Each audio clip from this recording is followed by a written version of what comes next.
The Gospel according to Mark, chapter 8. In those days, a large crowd had gathered and had nothing to eat. Jesus called his disciples and said, "I have compassion on the crowd, because they have been with me and have nothing to eat. If I send them away hungry, they will faint on the way, and some have come from far." The disciples answered, "Where can we find bread to feed them here?" He asked, "How many loaves do you have?" They said, 7. He told the crowd to sit on the ground. He took the loaves, gave thanks, and broke them. He gave them to the disciples to set before the people. They also had a few small fish. He gave thanks and had them distributed. They all ate and were satisfied. They gathered 7 baskets of what remained. About 4,000 were there. Then he sent them away. Immediately, he entered a boat with his disciples and went to another region. The Pharisees came and began to argue with him, seeking a sign from heaven to test him. He sighed deeply and said, "Why does this generation seek a sign? No sign will be given." He left them, got into the boat again, and went to the other side.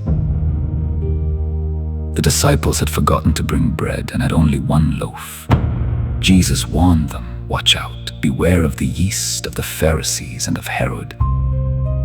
They began discussing that they had no bread. Jesus said, "Why are you talking about having no bread? Do you still not see or understand? Having eyes, do you not see? Having ears, do you not hear? Do you not remember when I broke the loaves for the thousands? How many baskets did you gather?" They said, 12. "And the 7? For the 4,000, how many baskets?" They said, 7. He said, "Do you still not understand?" They came to Bethsaida, and some people brought a blind man and begged Jesus to touch him. He took the blind man by the hand and led him outside the village. He touched his eyes and asked, "Do you see anything?" The man looked up and said, "I see people. They look like trees walking." Then Jesus placed his hands on his eyes again. He saw clearly, his sight was restored, and he saw everything distinctly. Jesus sent him home, saying, "Do not go into the village." Jesus and his disciples went on to the villages near Caesarea Philippi. He asked them, "Who do people say that I am?" They answered, "John the Baptist, others say Elijah, and others, one of the prophets." Then he asked, "But who do you say that I am?" Peter answered, "You are the Christ." Jesus warned them not to tell anyone about him. Then he began to teach them that the Son of Man must suffer and be rejected and be killed, and after 3 days rise again. He spoke plainly. Peter took him aside and began to rebuke him.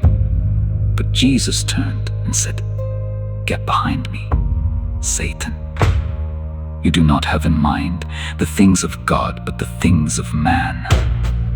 He called the crowd and his disciples and said, "Whoever wants to follow me must deny themselves, take up their cross and follow me.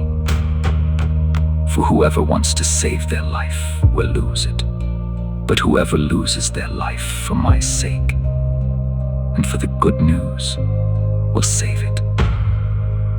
What does it profit a person to gain the whole world and lose their soul? What can anyone give in exchange for their soul? If anyone is ashamed of me and my words in this generation, the Son of Man will also be ashamed when he comes in glory